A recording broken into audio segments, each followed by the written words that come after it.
Hello, good morning. Happy Thursday. Hello, good morning. Happy Thursday.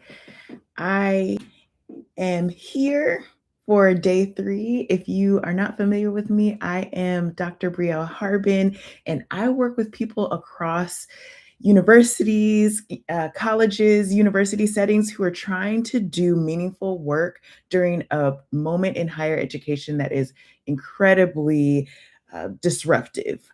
So, this is day 3 of a 30-day YouTube experiment that I'm doing where I'm going live every day to slow down, think out loud, and make sense of what's happening and what are kind of the things that we're changing together. And so the point of the experiment is to really kind of leverage one another in this moment and to kind of talk through some of the things that are creating challenges. I want to be clear that the goal is not to have definitive answers because we are in a thorny time, but to create a shared space for reflection, especially at a time where the pace is really quick, is really fast, and so many decisions are being made quickly and oftenly, too often, reactively out of fear. So that's my spiel to start off with. Today, I want to talk about community. Community is, I see it being called for in so many different places right now. If you look in Chronid articles, if you look on different spaces where higher education folks are coming together. And I have just been kind of sitting back and watching and reading and thinking as people are just throwing around this term across LinkedIn, Blue Sky, all the different places.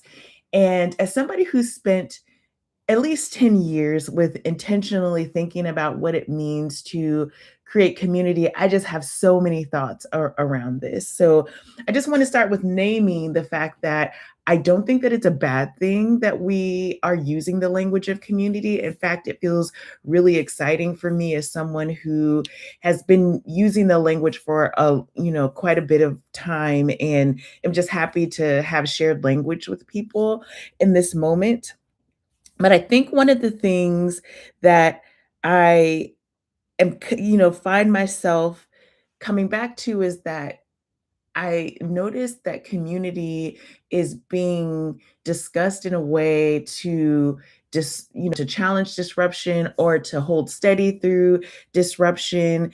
And in a lot of ways, the term is being used as if it's a neutral term and that there aren't just a lot of different ideas that go into it. Also, that assuming that we have a shared vision of what community is. And as someone who has been thinking about community for a long time, also been working to strategically build it in my classroom and then also places where I've worked, I just realized how much this is not true, that there are a lot of different ways that we might think about community that can be actually at odds with one another. And also, some of the things that community requires are actually kind of in the center of what is happening in terms of the debate in higher ed right now around what it looks like to talk about identity, to create spaces where everyone feels like they can thrive. And so I think that community feels like a neat term to use, but once you actually get into the day-to-day application, you realize, oh, wait, hold on. All these same things that we have been talking about are just, rehashing of the current things that are unsettled and also being politicized. And so I guess in this space, I wanted to just name as a thought that I'm having that design. So, community is shared language. It's really important to come in with that framework.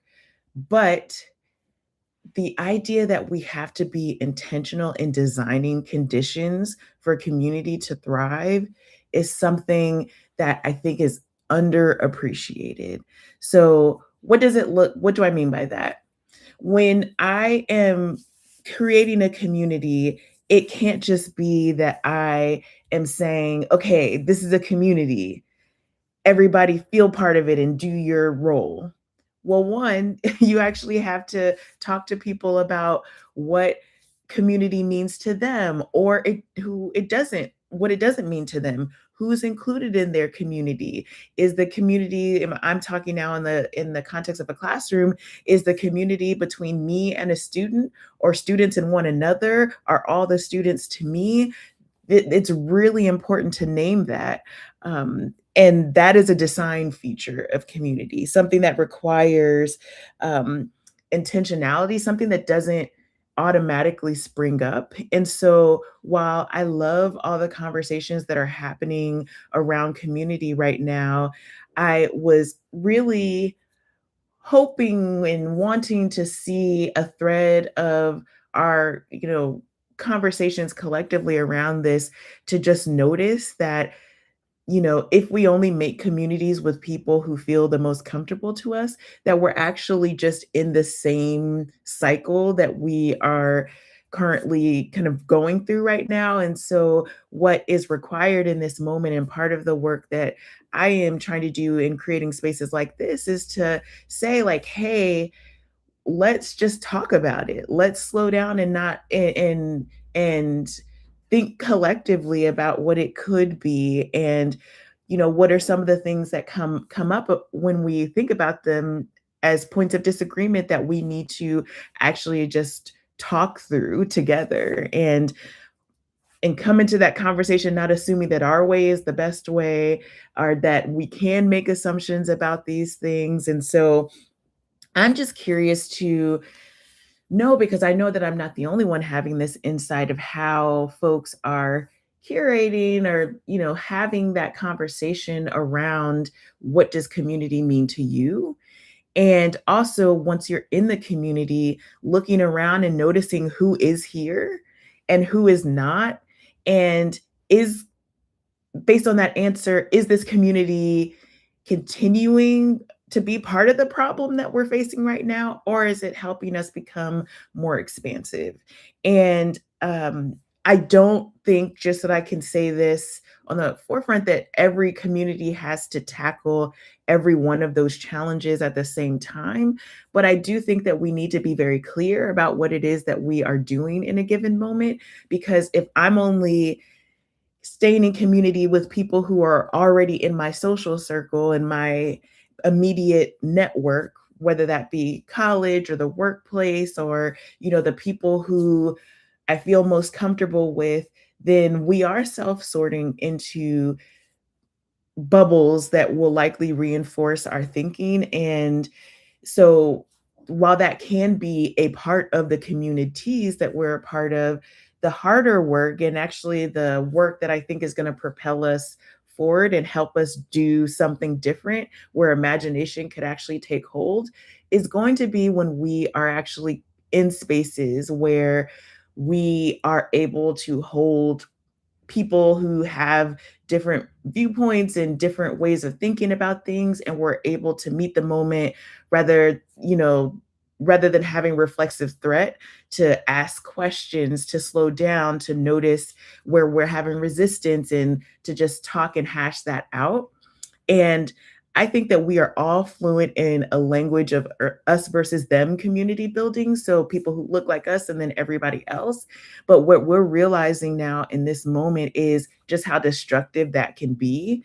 And, whether that be on the playground, in our schools, in our government, in our community HOA, or whatever we're talking about. And so I don't think that we yet collectively, as a US society, as a global society, have language for what it looks like to be in community in ways where we're not thinking about other people's wins, or things not coming at the expense of our own group. And so, what I'm inviting right now is just a version of community where we are able to actually talk about that and think it through, and name the possibilities. What does it look like to show up in a space where we don't feel resisted? Like, we don't feel resistance or pushback. Our default is not to be fear, threat, all those things. How do we move past that feeling of us versus them? Because all of us do it. I want to be very clear that this is not something that any of us probably do well all the time. I think our default is to sort people in terms of who's like us and who's not.